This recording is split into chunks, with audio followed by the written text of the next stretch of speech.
Gurave Namah. Harihi Om. Geeta Panchamrit, revealed by Parampuja Gurudev Swami Chinmayanandaji. All it takes is 5 verses, 5 central teachings from Bhagavad Gita to make a meaningful difference in our lives. We have tried to pursue many things, but yet somehow we still feel empty. We can't figure out why we are here in the first place and what we are actually meant to do. These answers are brought to life in the Gita Panchamrit, guided by insights from Swami Chinmayananda. These 5 verses lead us on a journey to lift ourselves and perform action with sincerity. They inspire us to lead a life of higher vision, let go of anxiety, and ultimately let go of the ego. In this surrender lies freedom and peace. Open this book, open your heart. Your journey to transformation begins here and now. Publisher's note. This short composition, Gita Panchamrit, based on selected shlokas from Bhagavad Gita, is written intertwining the deep and succinct messages of Swami Chinmayananda in every verse. Though he is no longer physically present, his words still echo today in the hearts of many. He is known as one of the greatest expounders of the Bhagavad Gita. In his inimitable voice, sparkling with clarity and spiced with humor, he unlocked Gita for the world to listen, love, and practice. His legacy continues through Chinmay Mission's vibrant movement of study, service, and self transformation. Inspired by his insights and vision, may we too make the Bhagavad Gita part of all our homes and hearts. Central Chinmay Mission Trust gratefully acknowledges all donors and wishers whose devotion and support have made this publication possible. May Pujya Gurudev Swami Chinmayanandaji's grace and Shri Krishna's blessings ever be upon them and their families. Content Prologue. The Gita Panchamrit. Lift yourself by yourself. Verse 1. Strive fully, surrender freely. Verse 2. Lead a life of vision. Verse 3. The divine promise of protection. Verse 4. True freedom lies in surrender. Verse 5. Conclusion. Gita Panchamrit verses. Yoga of Supreme Spirit. Chapter 15. Transliteration of Pronunciation Guide. The Chinmay Experience. Prologue. What you have opened isn't just a book, it is divine words that have been preserved and passed on for thousands of years for the simple reason that these words are timeless and yet timely, helping us to overcome our present confusions and despair. Every conversation, career, move, or family plan hides one root desire, the desire to be happy. We don't want just a sugar rush with side effects. What we want is a steady joy that doesn't collapse when circumstances are unpredictable. And we have tried not just for years but for aeons to solve this problem of gaining this unruffled sense of peace and happiness. We tried to change the world and upgrade it for our benefits. Instant pots, driverless cars, smartphones, and AI summaries have made life efficient, yet stress, anxiety, and day to day struggles remind us that external upgrades don't automatically translate to inner peace. Modern life may have solved some outside problems, but our inside still feels shattered. We tried to gain this sense of peace through relationships, having a family, starting a career, or even traveling around the world. And though we might feel a momentary sense of relaxation, again the world somehow manages to set us off in disarray. That is where the Bhagavad Gita comes in. The Gita shares with us a special secret. The world, relationships, and experiences are not meant to fulfill us nor give us lasting peace. They are by nature limited in time and space and therefore cannot give us limitless happiness. They aren't meant to complete us and they never will. They serve the purpose of helping us grow and evolve. When we go to school to study, it helps us to learn about the world, gain clarity and focus. But it doesn't complete us because after studying and finishing up a degree, we still want more. When we get involved in relationships, we learn how to love others and expand our comfort zone. But it doesn't complete us because after that we still have endless family goals and dreams. Not to mention all of these rise and fall because change is their way, their very nature. We even try a variety of experiences, rushing from one thing to the next, hoping to get that completeness. And we end up with is FOMO, fear of missing out. We believe the next thing will give us peace, but unfortunately it doesn't. We just get crushed into pieces yet again. Will we ever feel complete? Will we ever find lasting fulfillment? The only thing that can really fulfill us is knowing who we truly are. And this is the message of Bhagavad Gita.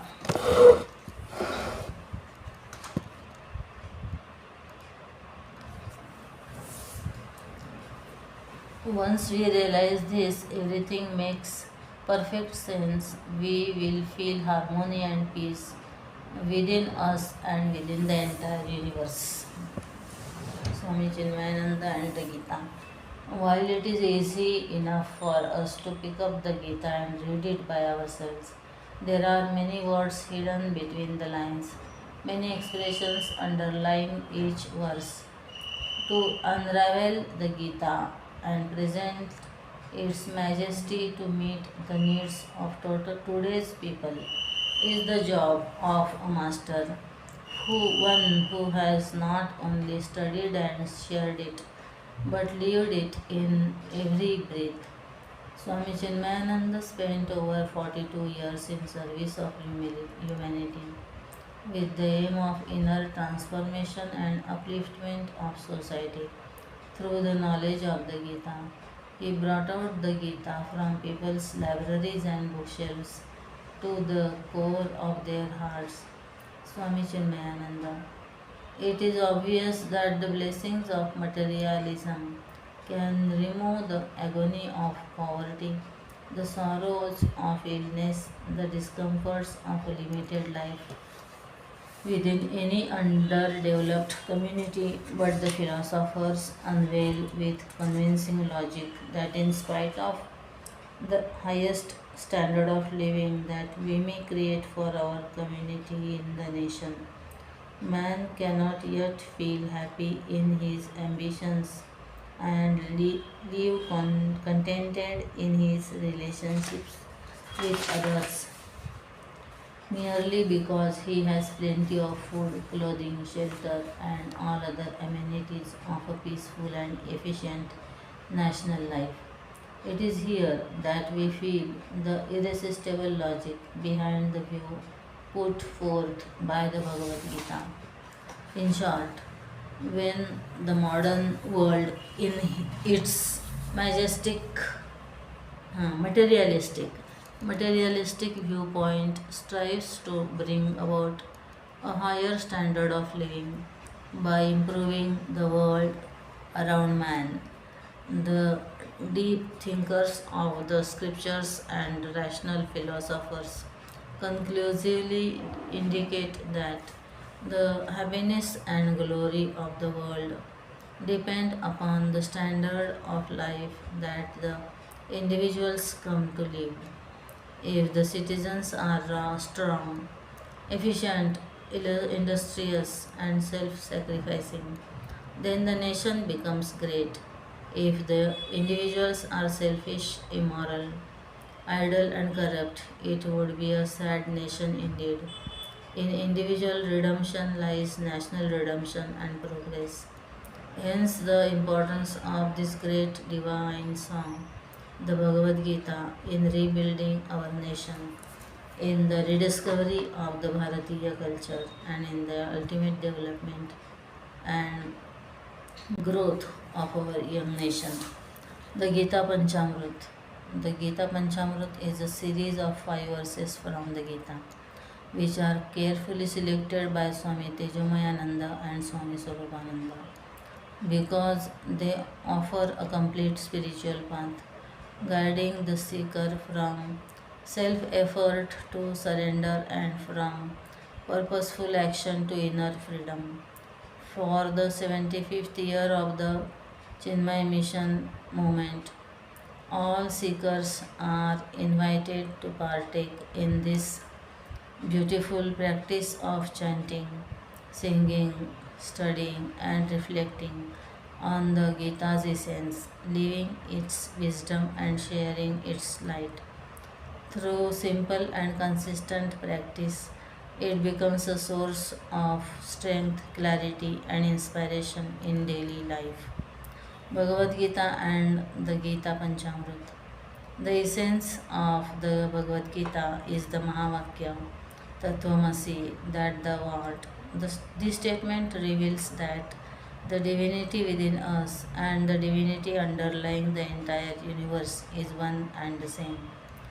In the entire Bhagavad Gita, the first 6 chapters indicate Tvam, the second 6 chapters indicate Tat, and the last set indicates Asi.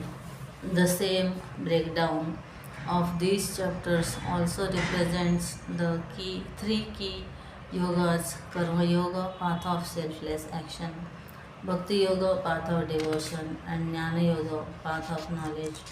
This very essence is brought out in the Gita Panchamrit. Uniqueness of the Gita Panchamrit. 1. Reveals the Mahavakya statement of profound truth. Tvam, the individuality or Jiva, verses 1 to 3. Tat, the totality or Ishvara, verse 4. Asi, the innate oneness between individuality and totality, verse 5.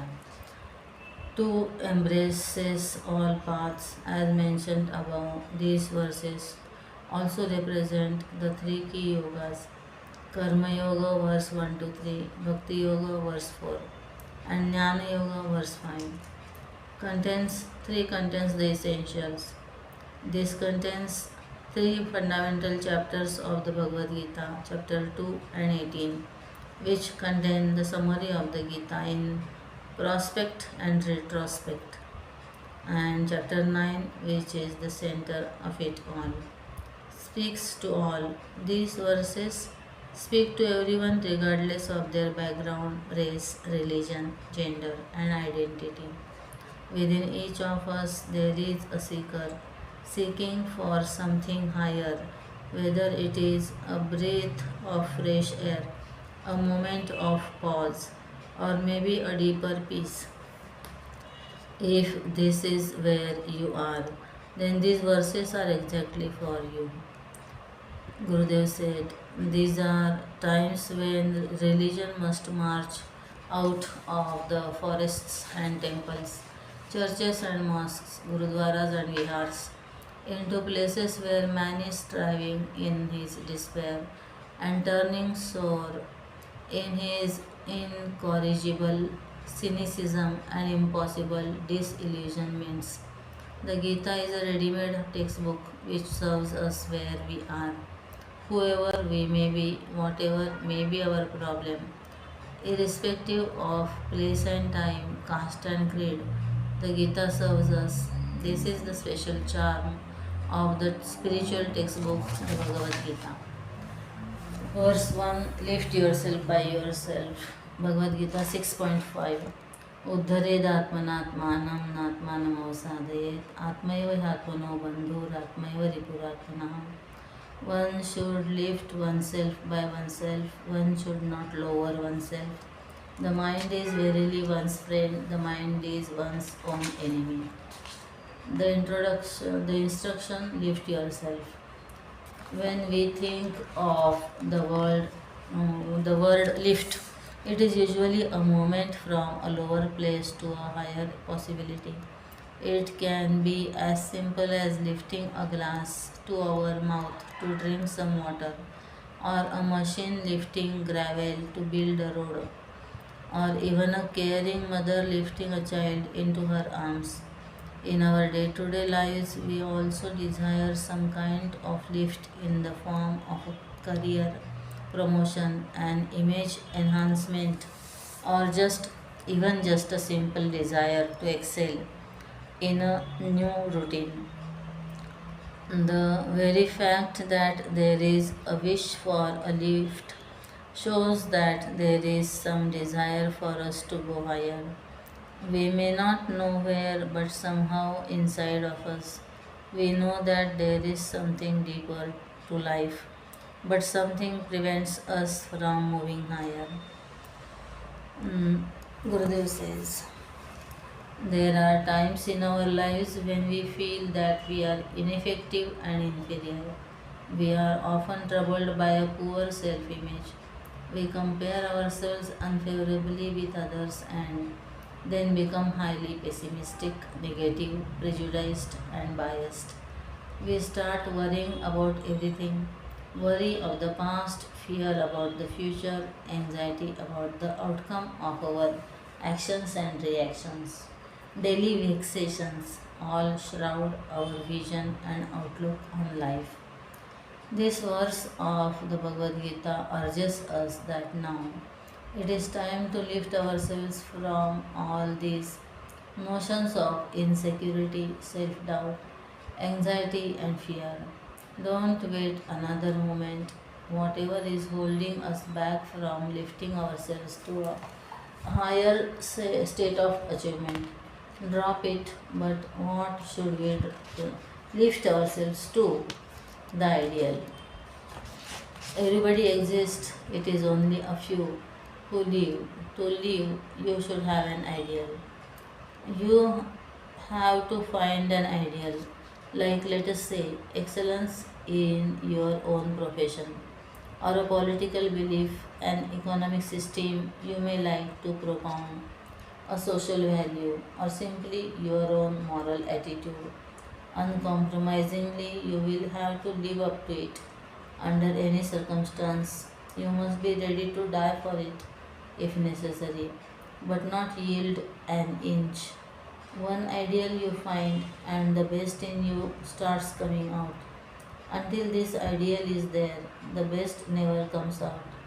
You might get superficial efficiency, but that is not enough, it is not the best. Without an ideal, we don't find anything to live for. We may even feel like life isn't worth it. Swami Chinmayananda insists that we must find a higher ideal. It could be service, justice, self development, and even enlightenment.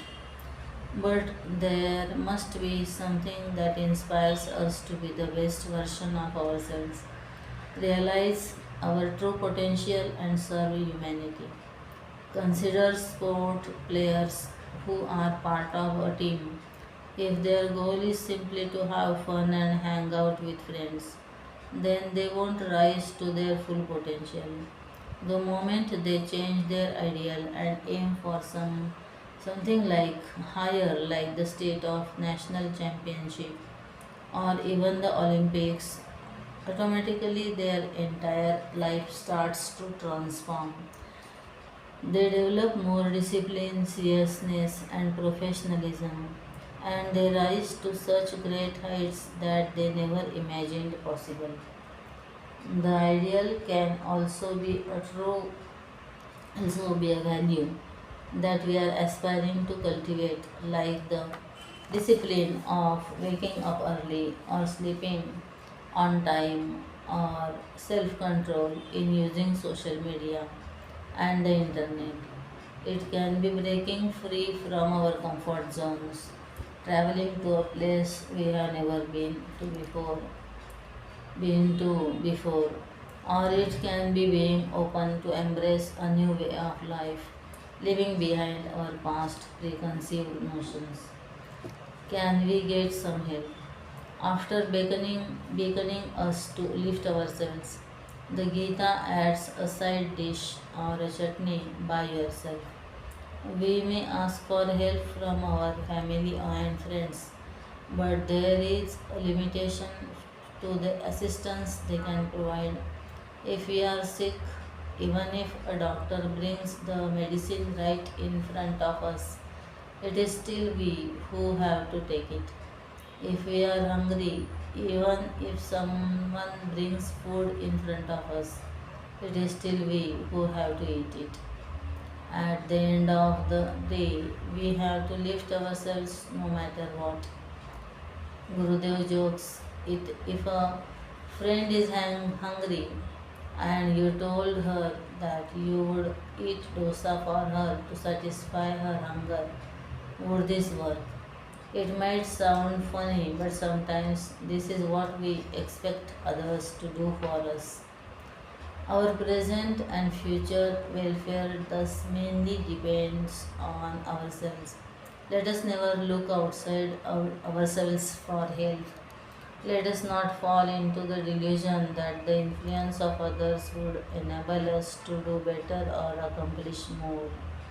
All our success entirely depends on ourselves. Let us realize these fundamentals. It is unnecessary to brood over our incapacities and inefficiencies. Bring the best that is in each and start the job at hand. As time passes, each of us shall discover that some hitherto untapped reservoir burst into a luxurious flood of brilliant efficiency.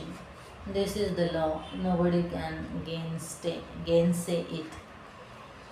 Fools alone will shy from this open chance to unfold themselves through enthusiastic and earnest effort. Do it all today. At this very moment, we can start. There is no better place nor time. We are often quick to complain and make up all types of excuses about why we can't lift ourselves higher. We use our external environment to justify our inner inhibitions. We tell everyone that it is because we live in a certain kind of place or that we have to deal with certain kinds of people. We can't go further in life, but that is only a mask of our own fear or sometimes laziness.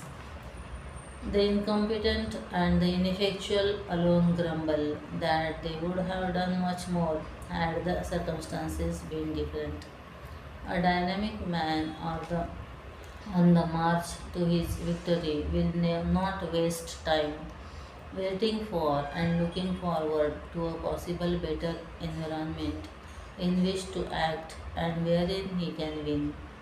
Right here, where we are now, in the very circumstances presently available, is the precise stage set for us to begin our greatest work and to transform our hopes into bright deeds and brilliant results.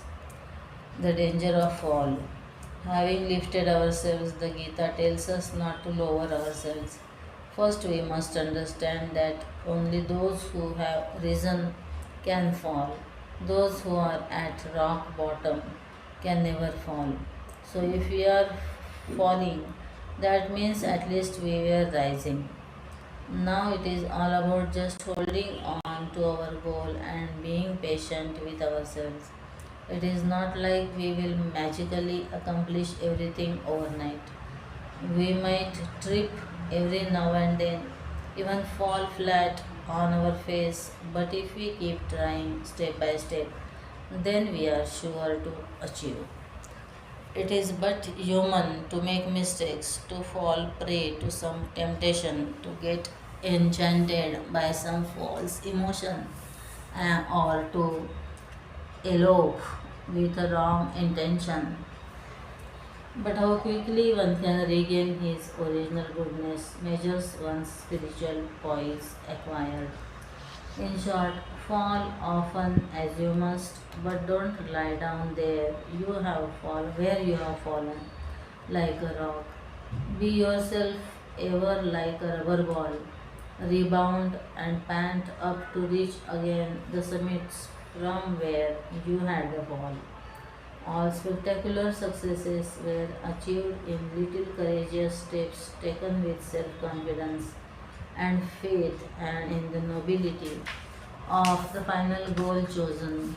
Small efforts that were continuously and cheerfully put forth, pyramid up to become the edifice that stands out as great work and noble achievements. To keep ourselves consistent with these efforts of staying life lifted requires the help of a divine mind. The mind, our best friend and our worst enemy. When we call someone two faced, it means that sometimes they can be very kind and caring, but other times they are quite cunning. Their behavior is inconsistent. What we don't realize is that even we have two faces, our very own mind. Our mind is something that can help us stay lifted or keep us falling. It can help and play the role of our best friend, but it can also harm us and turn around to be our worst enemy. Perhaps we can say that it is our frenemy, frenemy. But it is up to us to decide how to use this mind and help us on the way. The mind is a flow of thoughts. Thoughts rule life. Every physical action and worldly achievement is first conceived and built in the mind. As you think, so you become is a great wise saying, full of meaning and extremely practical in its suggestiveness. There is a famous quote: watch your thoughts, for they become words. Watch your words, for they become actions. Watch your actions, for they become habits. Watch your habits, for they become your character. And watch your character, for it becomes your destiny. When we keep thinking of something again and again, those thoughts become our words. When we have watched a movie many times or played a song on loop, we find ourselves naturally speaking or singing those words out loud without us even consciously knowing it. Long before this, our words become our actions. If we keep saying to ourselves, yes, I can do this, then chances are we will take on everything with unswerving enthusiasm. As a result, meeting challenges head on becomes our habit, and this spirit of determination forms our very character. This leads to our destiny and being able to achieve what we set our minds to. Unfortunately, the opposite is also true. When we keep surrounding ourselves with thoughts of insecurity and self doubt, we naturally find ourselves talking down to ourselves, saying, I am not good enough. Sooner or later, we find ourselves shying away from opportunities or making up excuses for not participating in something. Escapism then becomes our habit. Feelings of doubt and insecurity pervades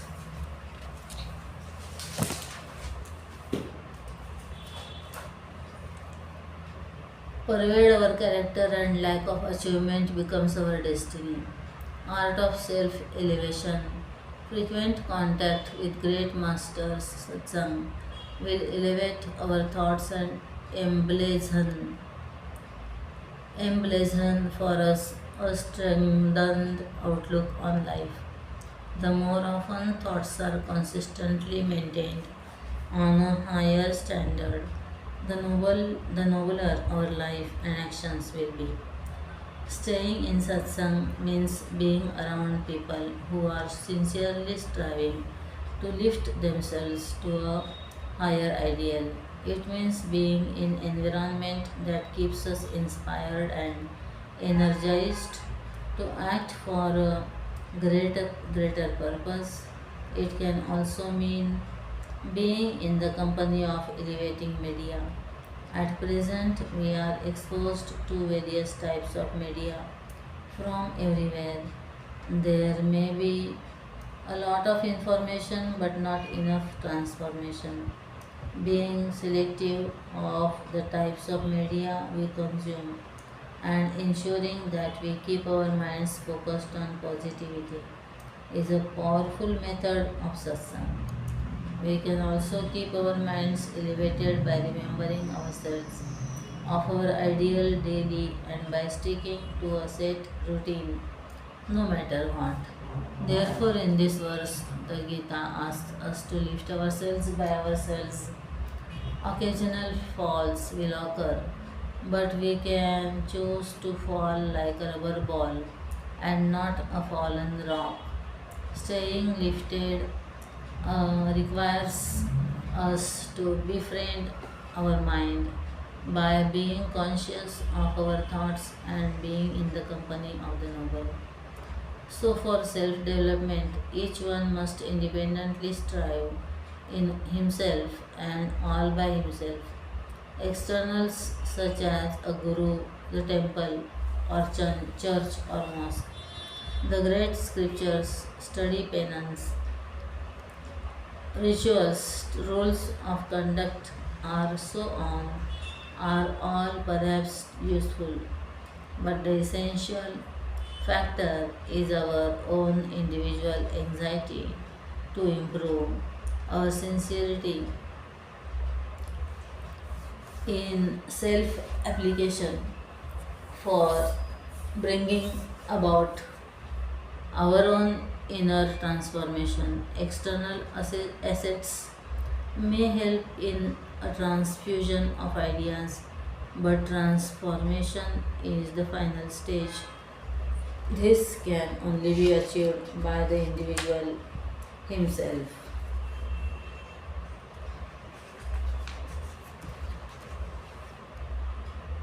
Reflection questions: what ideal do I strive to lift myself to? What makes me fall away from my ideal? Is my mind more of a friend or an enemy? How can I change so that my mind becomes more of a friend? Key practices: find an inspiring ideal. Do what you can by yourself. Fall only to bounce back like a rubber ball. Make the mind your best friend. Stay in good company. The Gita is a bouquet composed of the beautiful flowers of spiritual truths collected from the Upanishads. Verse 2: strive fully, surrender freely. Bhagavad Gita 2.47 कर्मण्येवाधिकारस्ते मा फलेषु कदाचन मा कर्मफल हेतुर्भूर्मा ते संगोस्त्व कर्मणि. Thy right is to work only, but never to its fruits. Let the fruit of action be not thy motive, nor let thy attachment be to inaction. Sometimes, when we begin to lift ourselves and strive to do something higher, thoughts of worry and anxiety come into our minds.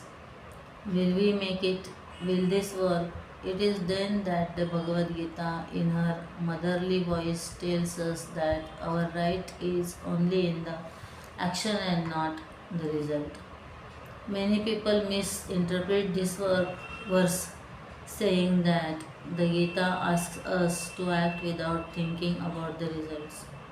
Actually, nobody in this world acts without some kind of goal or desired result.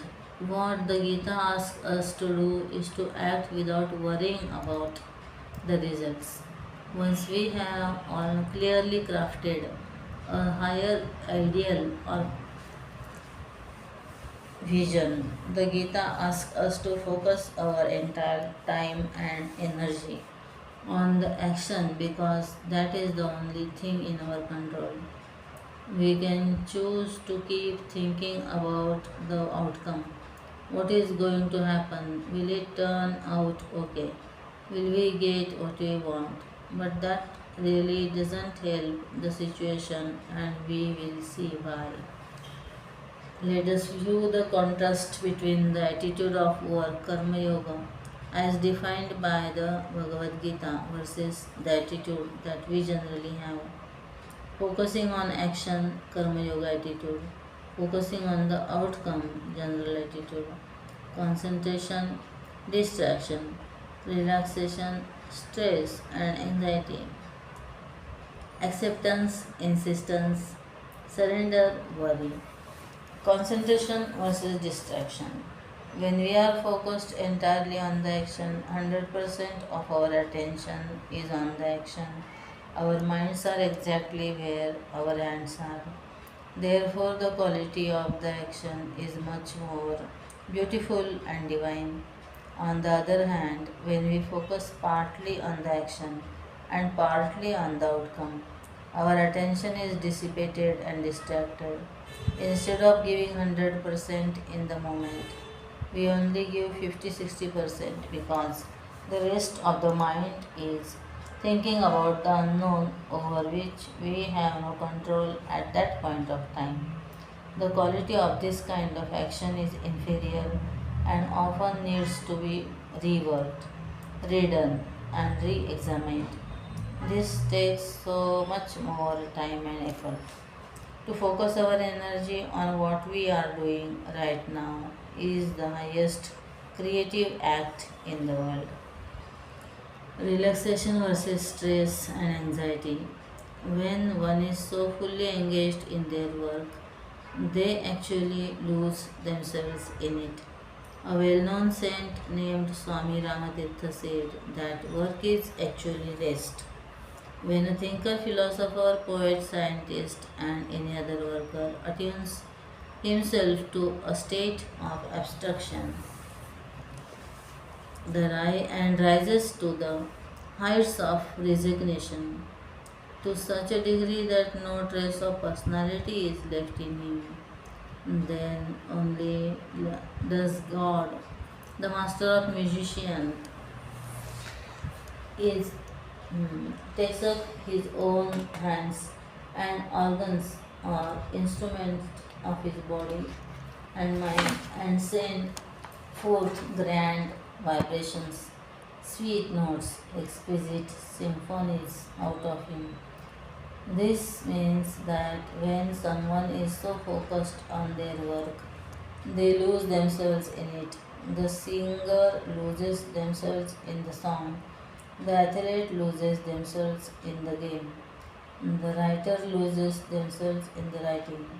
When the individual ego gets lost in the action,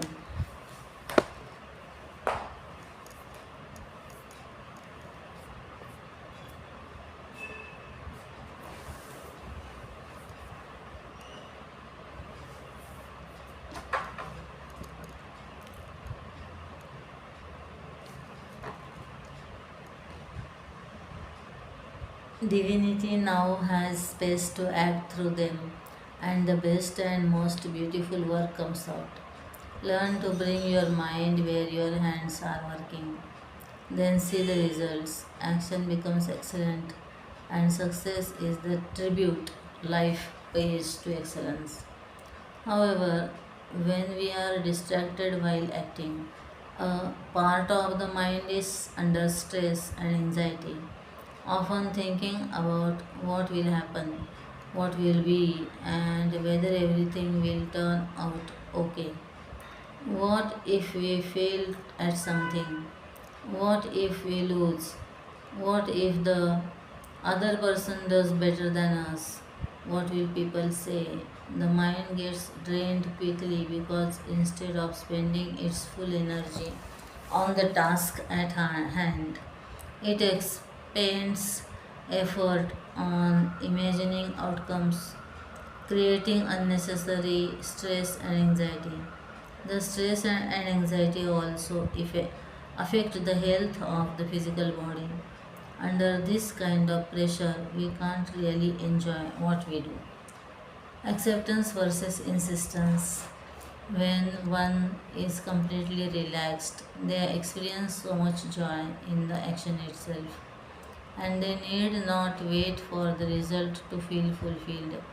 An artist who has lost themselves in the painting experienced such thrills, heights of creativity, beauty, and serenity. The whole process is one of joy, therefore, the reward is in the action itself. Whatever happens is just a bonus because one feels so much joy during the action itself. One doesn't even crave the result. On the other hand, when we are driven by selfish action, we insist on a particular result. We want things to be a certain way. It is either by way or my way or the highway. However, when we think about it a little deeper, insistence on any result is actually illogical. Surely, we are free to undertake great endeavors and pour out our best efforts into them, seeking and discovering a joy in the action themselves, a satisfaction that we are striving in the right direction. But whether we gain our goal immediately or afterwards, or at all, is not within our control. These musings should not be our anxiety. They are they are idle dissipations that puncture our efficiencies and flatten our abilities to serve in our chosen field. Let us say there is a team project that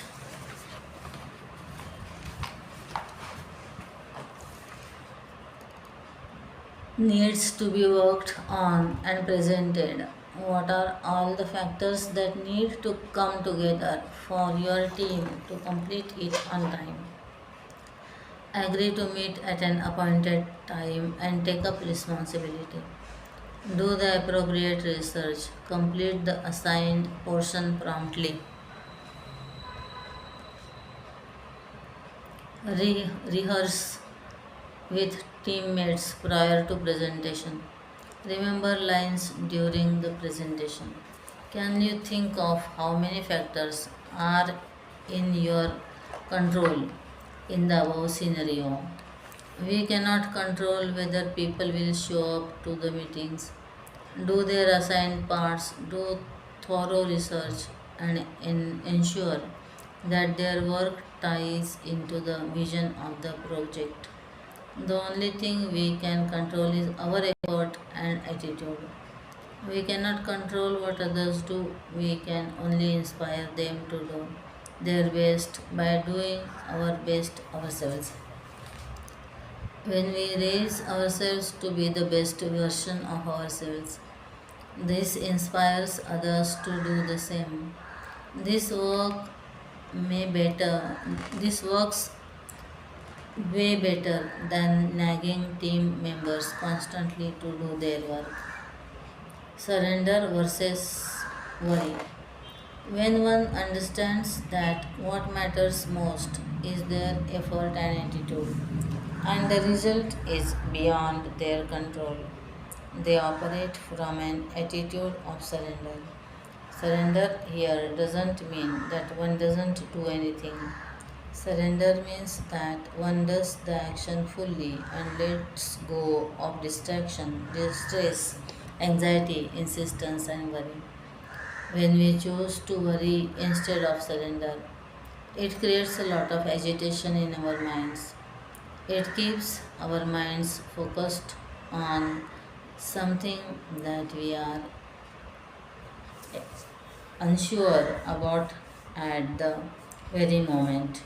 It saps all our energy and leaves us tired and exhausted.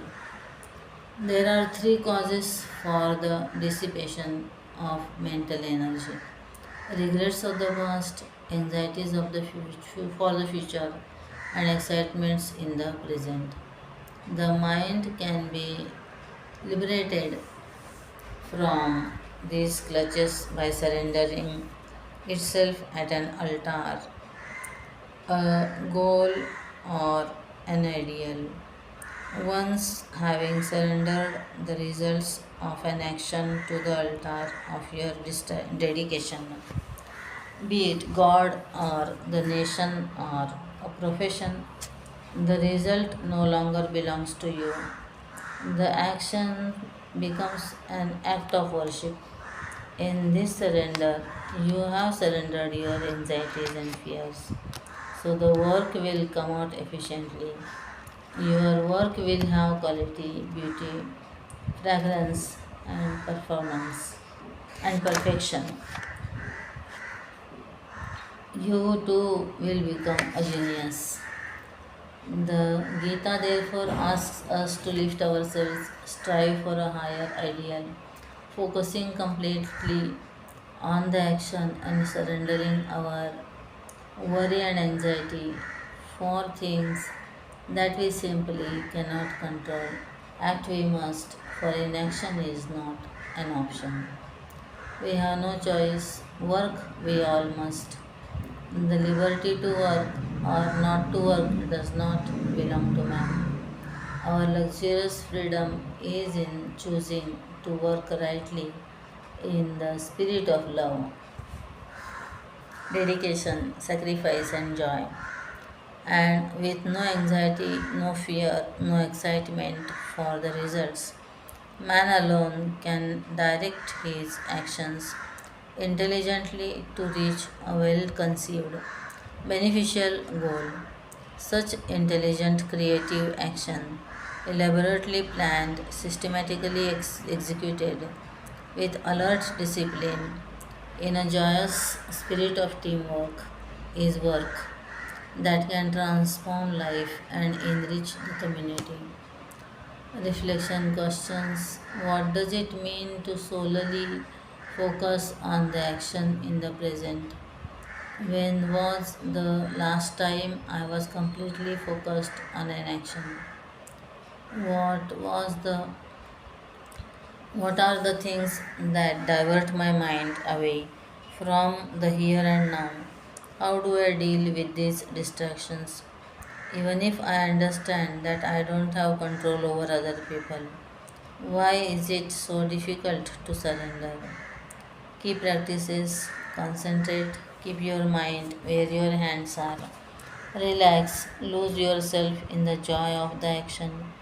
Accept, let the thrill of the action be your result. Surrender, let go of what you cannot control. Verse 3: lead a life of vision. Bhagavad Gita 9.27. Yat karoshi yadashnasi yat juhoshi dadasi yat tapasyasi kaunteya tat kurushva madarpanam. Whatever you do, whatever you eat, whatever you offer in sacrifice, whatever you give in charity, whatever you practice as austerity, O Kaunteya, do it as an offering to me. The previous verse highlighted the need to focus on the action at hand, but sometimes we just don't know why we are doing what we are doing, or we don't even feel inspired by it. We have become so in tune with our electronic devices and social media networks, but so out of tune with our own selves. We might know all about a video that is trending online, but we don't know what is trending in our own minds. We might even have followers on our pages, but we don't even know where we are going. When we take a moment to just be with ourselves, we begin to question our actions. Our lives have become so busy attending one event, then another, moving from one gathering to another, and yet at the end of the day, we don't feel like we have accomplished anything. Sometimes we might even fail to attend to our core responsibilities. Is life just a series of tasks and milestones to be achieved? Is all of this worth it? Why are we doing what we are doing? What is our true purpose? Our purpose is to unfold our true potential and use it as best as we can to serve the world. It is not simply a matter of getting another degree, changing jobs, or making career switches. It is about elevating our attitude, turning work into worship. When we do this, we enjoy what we do, and these simple acts will benefit society at large. This gives us a true sense of purpose and meaning, and this kind of inspiration brings about a natural focus. Story of John F. Kennedy Jr. and the janitor. In 1962, President John F. Kennedy was visiting the NASA space station. During his tour of the facility, he met the many men and women working at the facility and asked about their work. Then he met a janitor in a hallway, cleaning with his mop. The president stopped and casually inquired from the janitor about who he was and what his job was. The janitor replied, Mr. President, I am helping put a man on the moon. His response marks the difference between work and worship. What if he said, I am simply mopping the floor? How would that change his attitude? Let us explore the table below.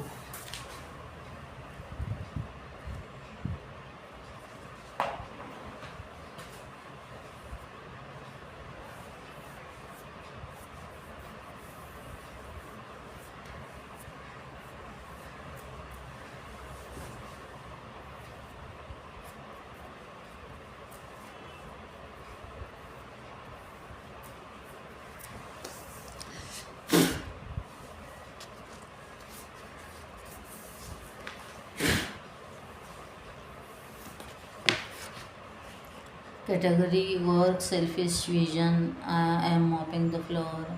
Worship, higher vision, I am putting a man on the moon.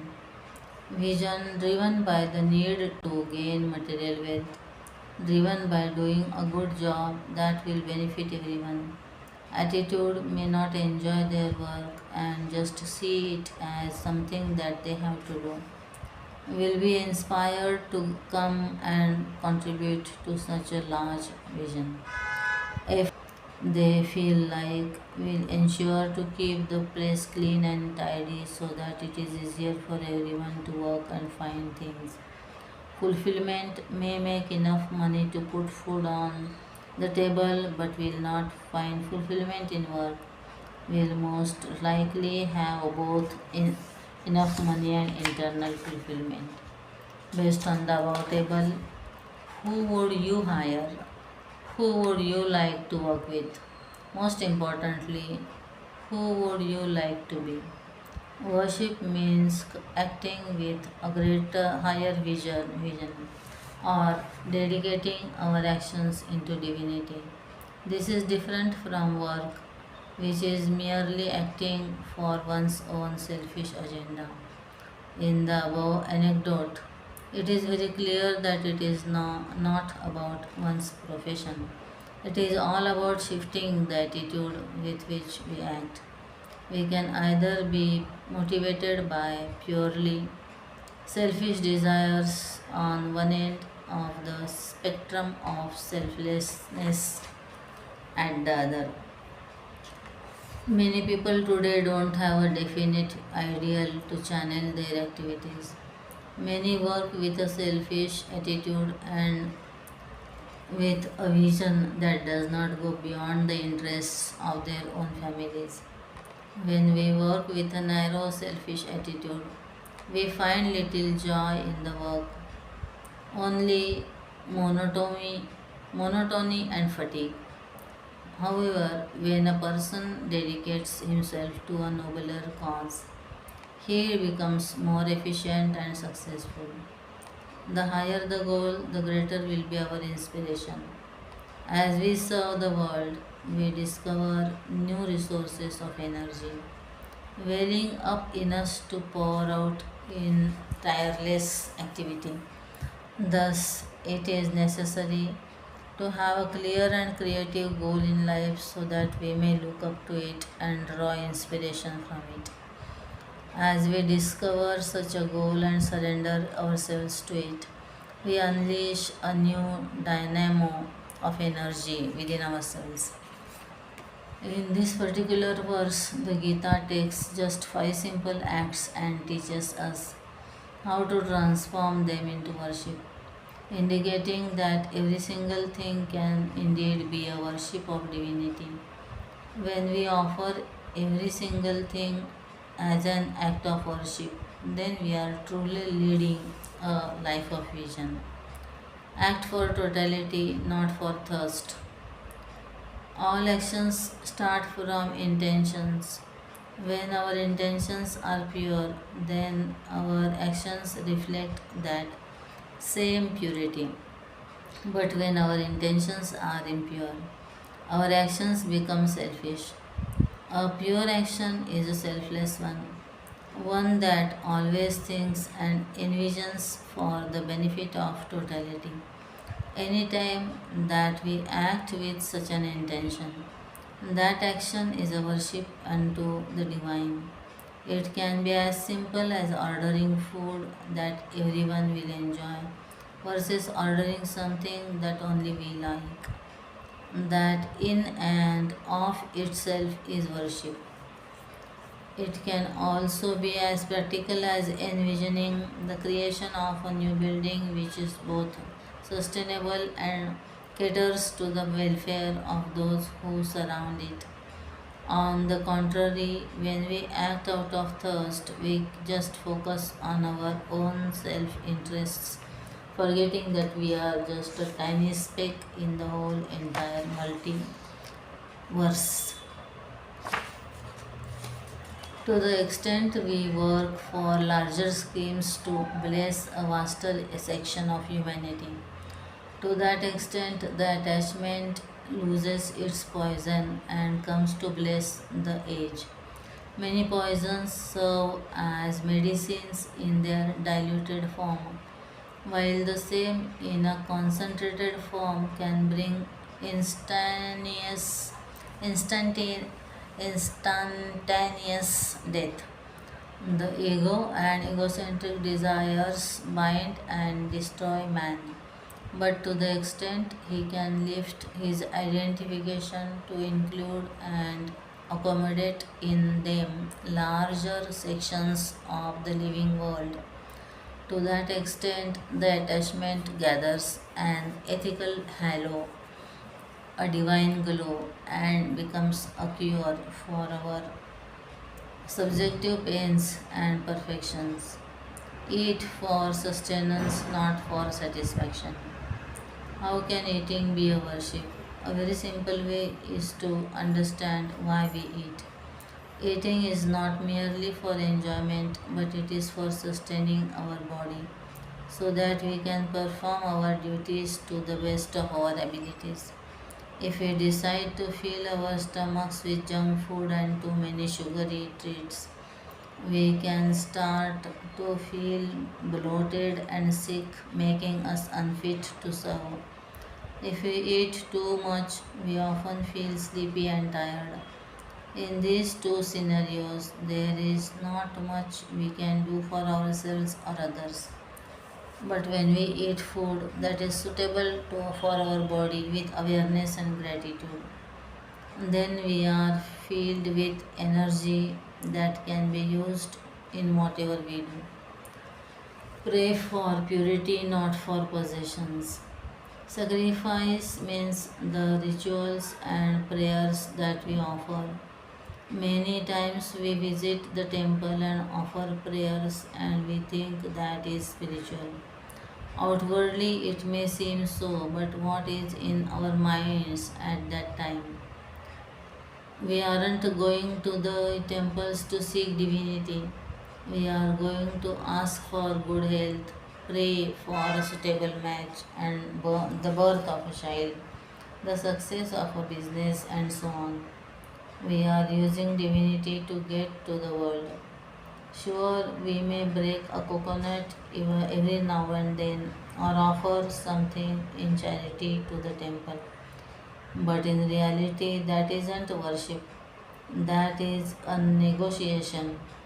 Prayer can be an act of worship when we are praying for purity, when we seek virtues to grow and become better,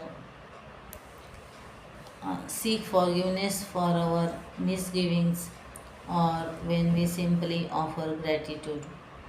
True prayer is an invocation, an attempt to express the higher. It is not a begging. Through cheerful prayer, we learn to rise above our lower impulses and invoke our noble divine impulses. During the day to day competitive existence, living in our own little ego, we may come to live an immoral and thoughtless life, causing our minds to become a desert of sorrow without any sheltering oasis of peace and joy. But it is prayer that brings the reviving rains of joy and transforms the dreary wasteland of our hearts into a perfumed garden of bliss. Give to boast, not to boast. When people ask us for charity, we often shrug and wonder why we have to give. We also have so many things to take care of in our own homes. Charity doesn't mean just money. Charity here means understanding who needs what at a given point of time and giving to them according to our own ability, yathashakti.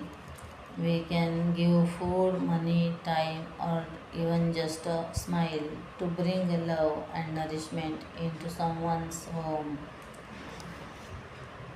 It is the attitude of giving without any sense of superiority, without seeing the recipient as inferior, and without seeking recognition or reward. Charity is performed to remove the sense of mindness, the sense of thinking that something is ours. If we contemplate on this further, we will realize that the real giver is God. Nothing actually belongs to us. We are blessed in abundance with all that has come in our hands. In giving, we don't feel a loss but a is that flowing of that abundance in another person's home and heart. Charity must come from within as an expression of an irrepressible urge. of one's own heart. Intelligent charity must spring from the abundance felt within the individual.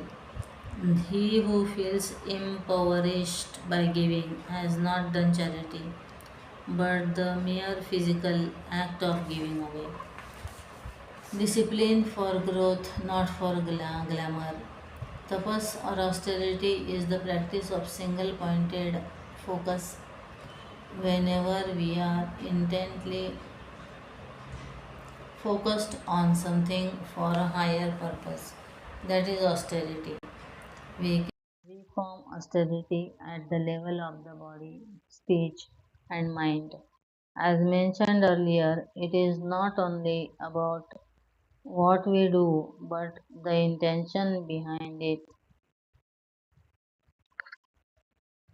Many people consider going on a pilgrimage, fasting, or doing japa as forms of austerity.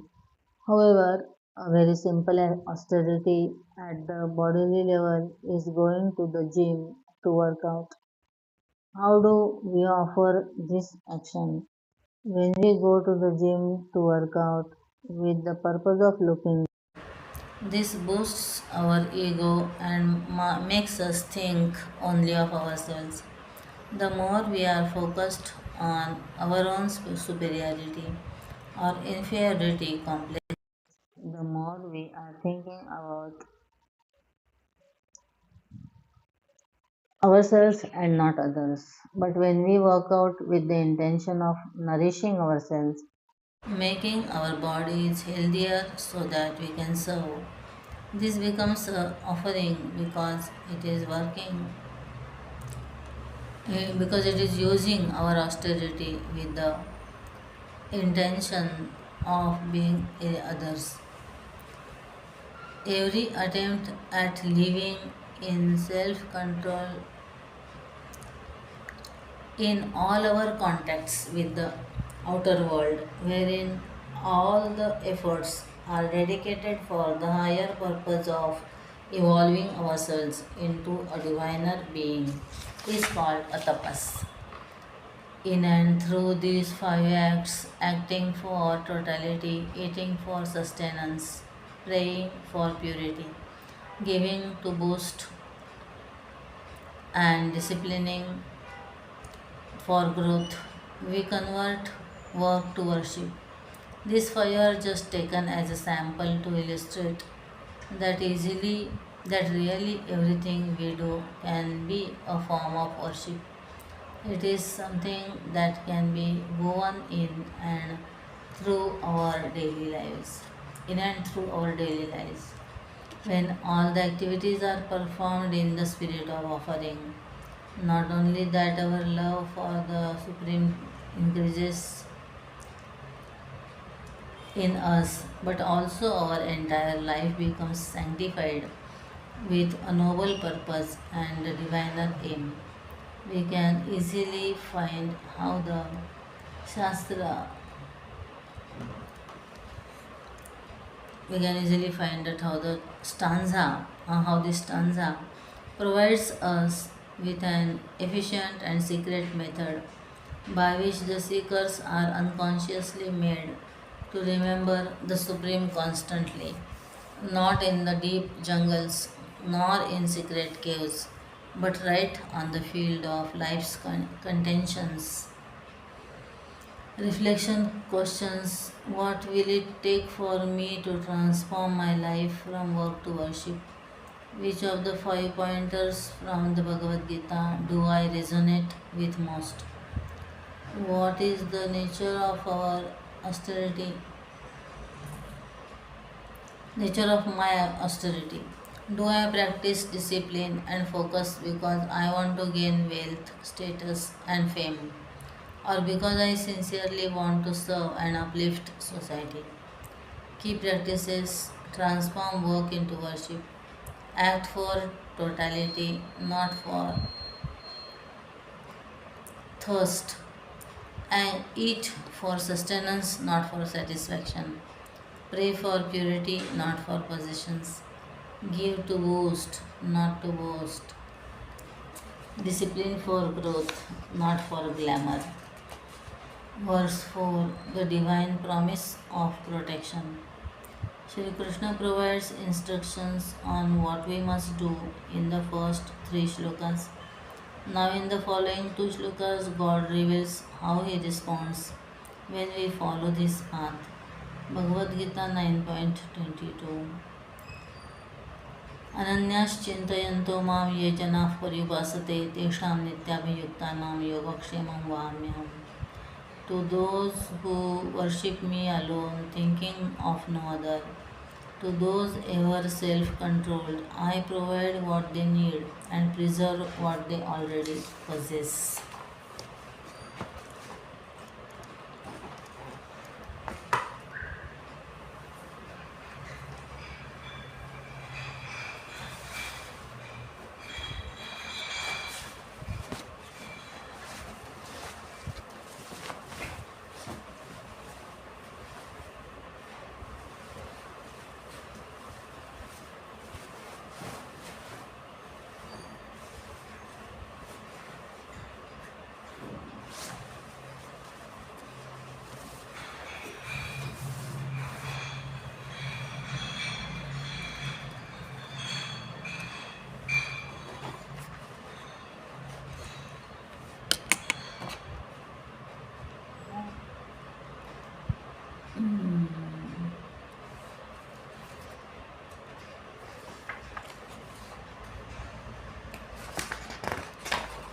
The third verse inspires us to turn work into worship, to move from selfishness to purposeful action.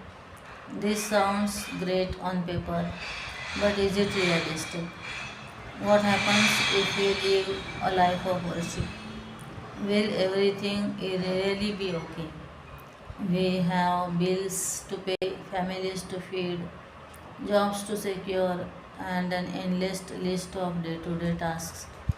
Will everything really work out? The perils of yoga and kshema. All our energies in life usually get dissipated in two main directions. Whatever be one's status in society or whatever be one's walk in life, we all exhaust our energies in either procuring things of pleasure which we do not have now, yoga, or in assuring the security of what we already have, kshema. We build a house, yoga, worry for its maintenance and safety, kshema. We earn money, yoga. Then we worry for its security, kshema. In these two main channels, yoga and kshema, we waste all our powers, time, energy, and even thought. The primary reason of our struggle is what we think we alone are responsible for our acquisition and preservation. If this were really true, then let us think about a few key areas. The universe. Did you ever wonder how it is that the sun continues to rise and shine? The planets stay in their orbit. The water cycle is set in motion. In other words, there are numerous universal processes that function every day without our awareness or control. Nature. Did you ever think about how perfectly the food chain operates? The plants make their own food, and each animal has their own particular food. The cows and deer eat grass, the lions and tigers prey upon other animals. The vultures consume the remains of dead animals and cleans the atmosphere. And the bacteria decomposes this further and returns nutrients back to the soil. The whole ecosystem is kept in balance through this process. Elements. Have you ever pondered upon how every single element maintains its dharma, intrinsic nature? Fire will always be hot. It might be in the form of flames, sparks, or a candlelight, but it will always be hot. We have yet to hear about cold fire. Water will always be fluid. It might be in a river, a pond, or a glass of water, but it will always be fluid. Now let us take a closer look at ourselves, our own bodies. Have you ever wondered how we developed a focus as a fetus, or how our heart never skips a beat, how our organs function efficiently to digest food, or how every second millions of cells die and are replaced? Our body maintains a harmony, cross circulation, respiration, digestion, immune systems, and many more without us even thinking about it. When we start to unravel these mysteries, it becomes very clear to us that every single being is maintained by a higher power, whether they recognize it or not. There is a power that governs us. Call it the source, call it God, but there is a power that puts the magnificent multiverse into motion. The universe is a cosmos and not a chaos. There exists a mental affinity, a scientific law, a rhythm of mental relationship in which the entire living world is held together in one web of love. True peace is only found when we recognize the blessings of this universal power that is God. That is the seat of all fulfillment. That alone leads us to surrender our worries and get rid of the pressure of aggrandizement and self preservation. In this verse, the Bhagavad Gita beautifully brings out three qualities that help us on this path of peace. One, consistency of purpose in any undertaking. If a man is capable of powering out his self willed thought sankalpa constantly and with a singleness of purpose, he is sure to succeed. But unfortunately, the ordinary man is not capable of successfully keeping his thoughts in one channel of thinking. Therefore, his goal seems to be ever receding and flickering to total effort. This indicates a total effort in which no stone is left unturned in meeting the obstacles of life, carving out one's own victories in any given field of endeavor. 3. Self control. As an aspiring individual, consistently maintaining his ambition in life, mind walks out into his fields of activity to battle with the immediate problems. He will meet with many a tempting channel of more fascinating plans through which he can dissipate himself and get exhausted, rendering himself incapable of conquering the highest success in his own field. To keep oneself self controlled so that one may not thus get detailed as one shoots forward to reach the temple of success is the third great factor that is to be kept in mind and lived fully in order that success in life be assured. If these three factors are maintained by us, the infinite Lord, the universal reality, promises that we need not worry about our yoga and kshema. It becomes his privilege to look after them. This then is the reward for single pointed, desireless devotion unto any great grand goal. These three factors are brought out in this Bhagavad Gita verse and in the first three verses of the Gita Panchamrit. In the first verse 6.5, we learned to lift ourselves by ourselves and cultivate a sense of self control by making our mind our best friend instead of our worst enemy. When the mind is our best friend, then we are able to live a life of self control and not get derailed by distractions. In the second verse 2.47, we learnt to strive fully, thus putting a total effort and letting go of the outcome, recognizing that it is beyond our control.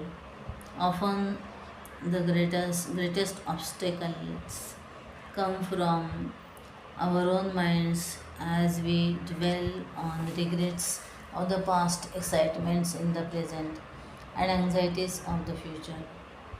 In the third verse 9.27, we learn to have a consistent purpose and turn work into worship in every act that we perform. We do this inspired by a higher vision that benefits totality. Once we develop these three qualities of consistency of purpose, total effort, and self control, God Himself makes a divine promise that He directly provides what we need and preserves what we already possess. Worshipping versus worrying. During the Mahabharata war, Duryodhana was feeling dejected because his commander in chief Bhishma Pitamaha still hadn't been able to destroy any of the Pandavas. Duryodhana ridiculed Bhishma, implying that he was weak and favored the Pandavas. Hearing this, Bhishma took a vow to kill Arjun the very next day. His words echoed in the entire battlefield. The Pandava army trembled with worry. Sri Krishna thought that Arjun might be anxious and restless, so he went to visit him. Upon reaching there, Sri Krishna found that Arjun was fast asleep. Sri Krishna woke him up and asked him if he had heard Bhishma's promise. Arjun said that he definitely heard it, but he wasn't worried at all because God promised to always protect his devotees. So why should he feel troubled? So he went back to sleep knowing in his heart that he would always be protected. After all, he chose Shri Krishna and made him the charioteer of his life. That is why Shri Krishna is called Partha Sarathi. There are only two departments in life. One is called the worry department and the other is called the worship department. If we are constantly worrying about what is going to happen, then all of our energy is sapped. We become miserable trying to imagine all kinds of outcomes and we fail to enjoy the moment. When we are worrying, we are definitely not worshipping. However, when we are worshipping and offering everything to the higher, then there is no worry because God promises that He will always protect His devotees. God is great, it is His will, not ours, that works out in the end. To learn to bend in His will is the secret of all spiritual living. Let the Lord of our heart be constantly our magnificent obeisance in all our honest endeavors and sincere efforts. He alone is the protector and sustainer of us. Be peaceful. From what we have seen above, there is a divine ordainer that takes care of all the universal processes of the world. There is a cosmic intelligence that keeps everything happening as it should, ensuring that everyone is taken care of. So, why should we worry? In fact, when we worry, it is an insult to God, it is an insult to cosmic intelligence. This phrase Yogakshemam Vahamyam, I will provide whatever you need and preserve what you have, is indeed a very powerful one. If we pause and reflect on our lives, This promise is being kept every single day. When we have made this verse our own, we will stop worrying and questioning if God is taking care of us. Instead, we will know in our hearts that He always is. At some periods, there will be diseases, ill health, and other disturbances. Surrender to Him and His wisdom, and do all that are expected of us with a calm, unagitated mind. Everything that is happening is a gift from God, which is ultimately for our own growth. Do not get unnecessarily worried. The problems dissolve away in time. Hold on to faith in Him and His will. Keep cheerful. Be strong enough to drop all worries at His feet. Why not? Try. It saves you from all unnecessary mental self tortures. Nothing untoward can happen to you now. You watch. All this is only to lift you up. Swim along His current. He knows all. He is very reasonable and full of wisdom. When He exposes us to such an environment, it can only be because we need it for our inner growth.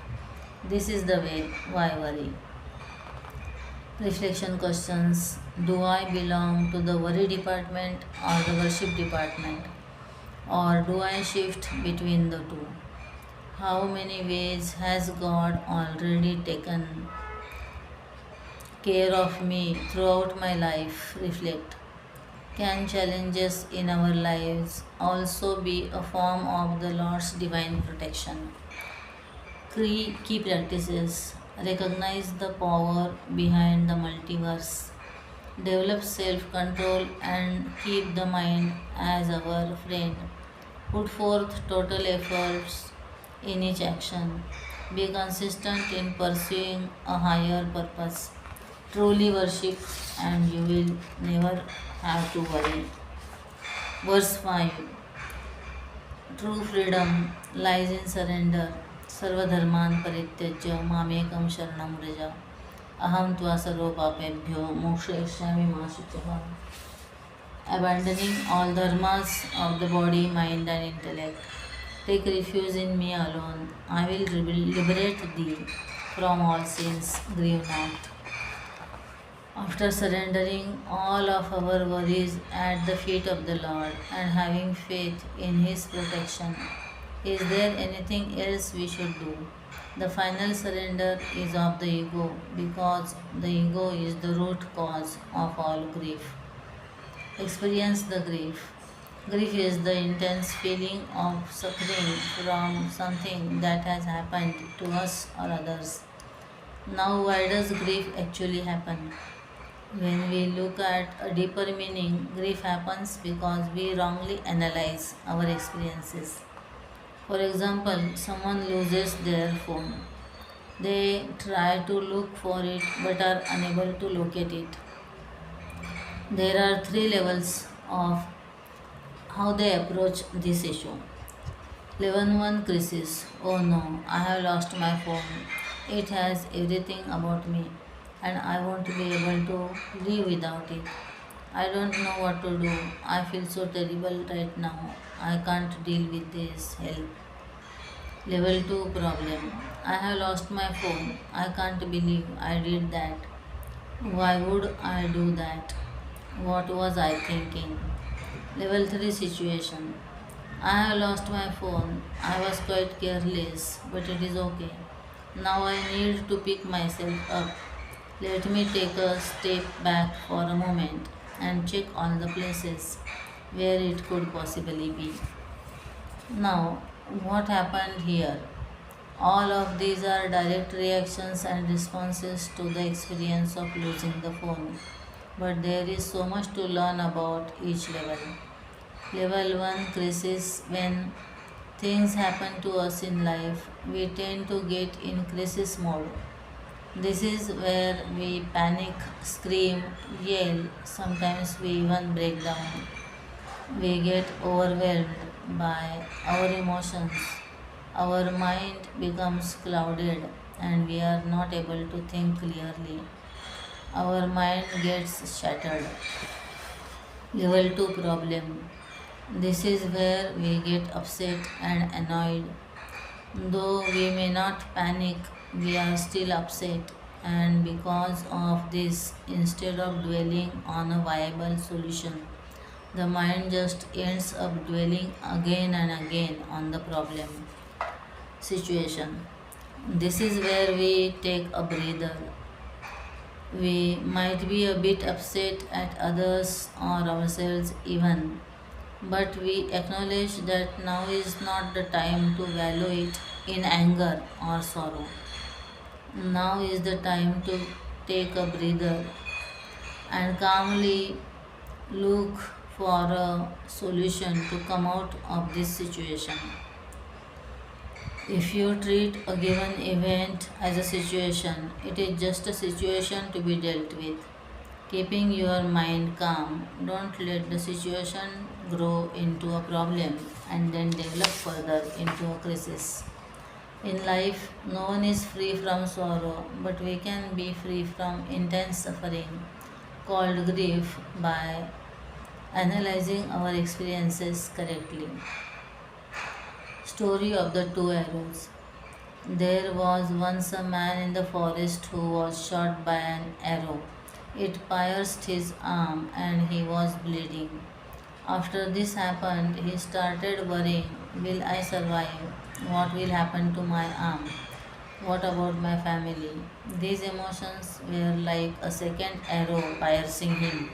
The first arrow wasn't too bad, but wallowing in suffering or grief, which was the second arrow, made it even more painful and more difficult for him. In life, we are all inflicted with the first arrow, which is sorrow.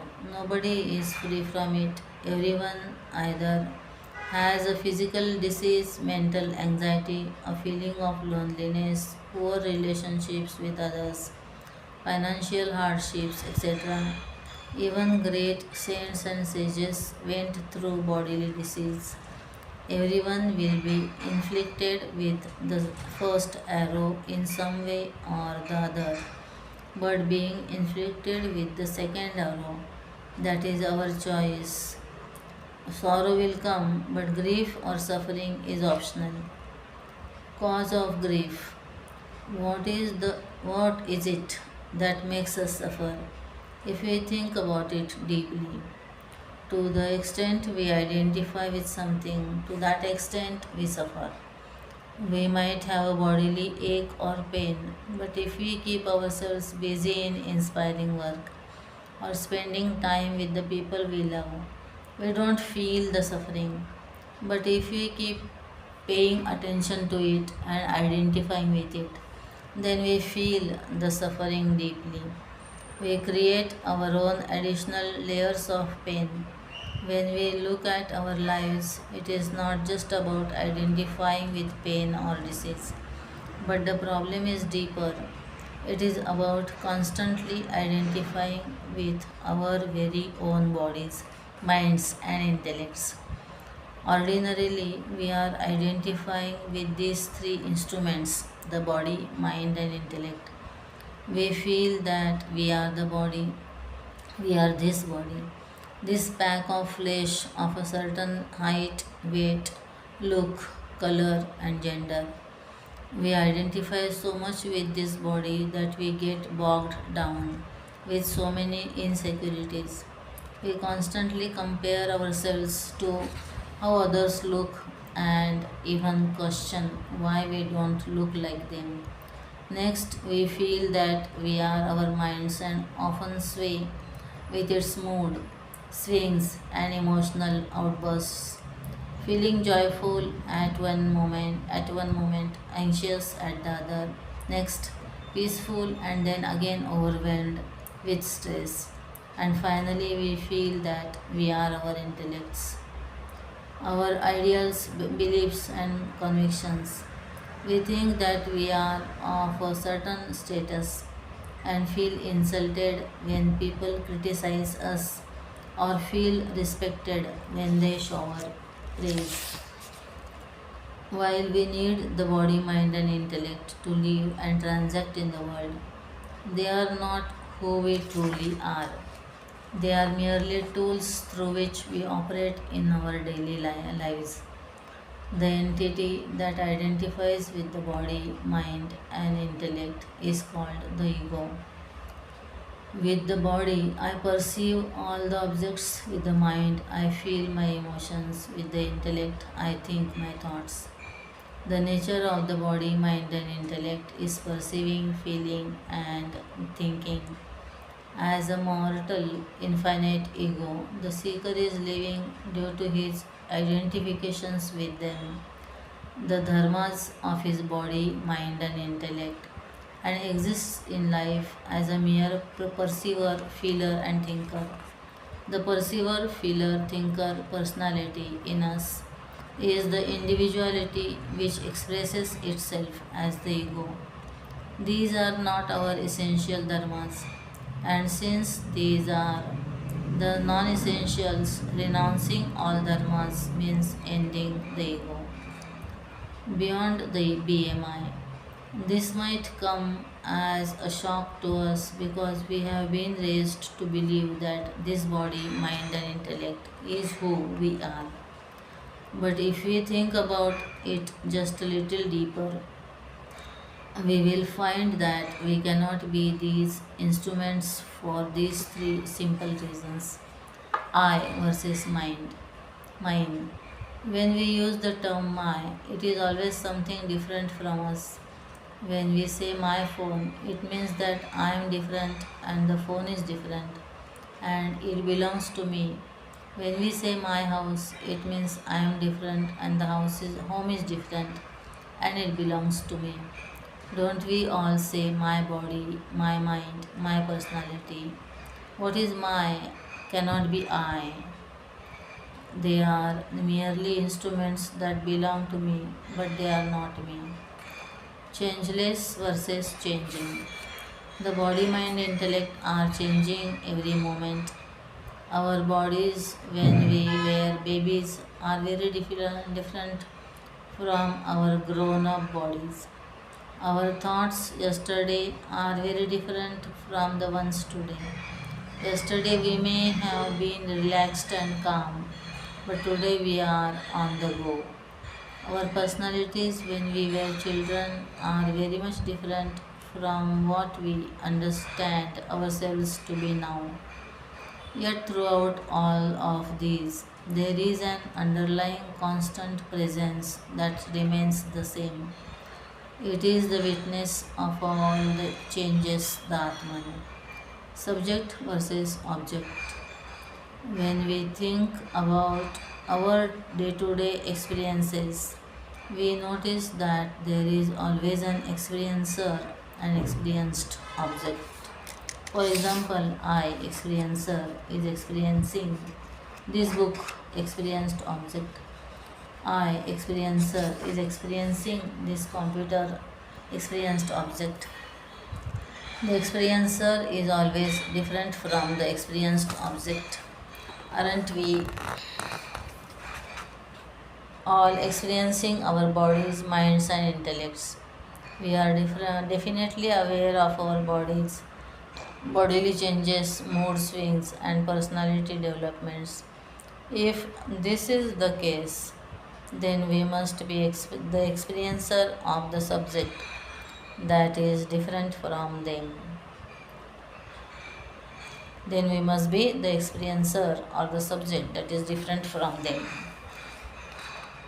Though, in a sense, man's essential nature, dharma, or the primary property, is to be the infinite, all blissful Atman, he believes as though he is a mere composite of the physical, psychological, and intellectual beings. All the sorrows and agitations, regrets and disappointments, passions and pains are dividends paid by the body, mind, and intellect to the false and deluded identifier, the ego.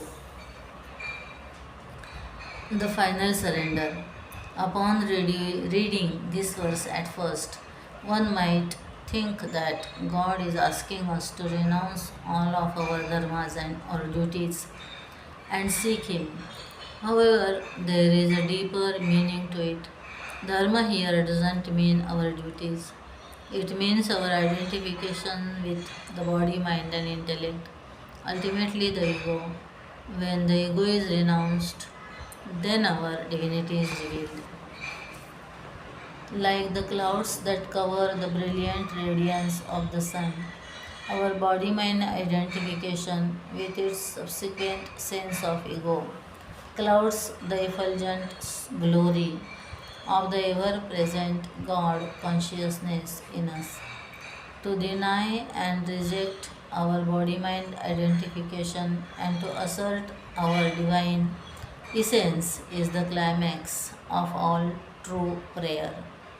This realization frees us from all sin, freedom from sin. Sin is not the nature of man. According to Vedanta, it is only the tarnish that has come to dim the brilliance of the self due to an error of judgment in the individual. Sin is only a mistake committed by a misunderstood individual ego against its own divine nature as the eternal soul. Sin is actually taking ourselves to be our limited ego instead of the Supreme Self. Therefore, the zenith of all spiritual practice is the renunciation of ego. Once the ego is renounced, there is no more sense of individuality, and thus the entire package of suffering in the form of anxiety, stress, insecurity, doubt, etc., are all wiped out. The only thing that remains is our true self, though operating through through though operating through the body, mind, and intellect, it remains completely untouched, unaffected by them. Our true self remains ever fulfilled, ever at peace, and in harmony with the entire world.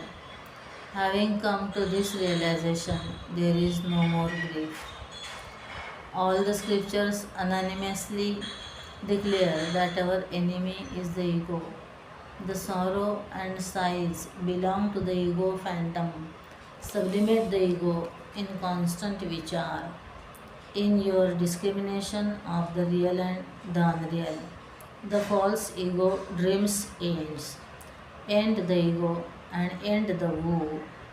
If the ego in you is a samsari, if the ego in you is the tormentor, if the ego in you is the enemy, spy on him more closely and come to know who he is. Find out your enemy and drive him away. The ego, in fact, is a myth, a non-entity, a dream, a phantom, a mere false shadow. All the sorrows belong to this shadow of your own reality, and in your own thoughtlessness, you have surrendered yourselves to the endless tyranny of this shadow. End the shadow forever. Fall flat at the feet of the Lord in love and surrender. The one way to end the shadow in front of us is to turn our gaze towards the light within. If we cannot all of a sudden do so, let us then do the easier act of self surrender. The taller we are, the longer shall be our shadow. Bend double, the shadow is half. Sit down, the shadow is still smaller. Fall flat at his feet in love and surrender, the shadow is no more. End the shadow in us, the ego, this ego, by surrendering unto him, the Atman, the self in us. Thus, in surrendering the ego lies true freedom and joy of discovering who we really are. When the intellect, mind, and body become thus tamed, quietened, and subdued, a strange joy, a holy sense of well being, and all full contentment and an unearthly satisfaction come to dance in the heart. Life becomes extremely enriched, well rewarded, and unbelievably enlarged.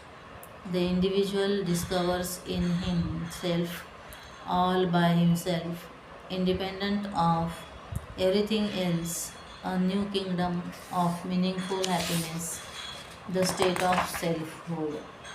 Reflected Reflection questions: how do I normally deal with things day to day? Do I see events unfold as a crisis, problem, or situation? Do I get hit by one arrow or two arrows? Do I add to my own pain or sorrow through my own thoughts? In what ways do I identify with my body, mind, and intellect? How does this identification limit me? Key practices: learn to see all happenings as situations. Check if you are getting hit by one arrow or two arrows. Deeply inquire into who you really are. Pay attention to the changeless reality in you. Surrender. Conclusion: through these five simple yet profound verses from the Bhagavad Gita, an entire pathway has been crafted for the seeker to unfold, grow, and fully blossom. They reveal the truth of our entire being. We are not just who we think we are. In you, in me, in every being, there is divinity. You are not who you think you are divine Tattvamasi. May the realization of this divinity manifest through all our thoughts, words, and deeds. And may this serve as a source of inspiration to serve the world to the best of our abilities. Let us learn to have and live and serve as best as we can without ego and egocentric desires. Then alone life can become an inspiration, a joyous march through success and with peace, full and overflowing with cheer, goodness, and goodwill.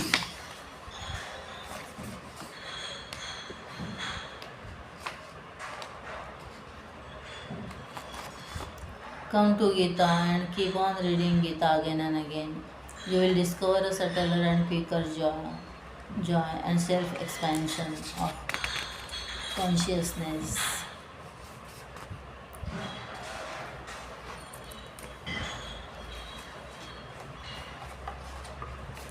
Hari ओम श्री चिन्मय सद्गुरवे नमः. हरि ओम श्री गुरुभ्यो नमः. हरि ओम श्री सद्गुरुनाथ महाराज की जय.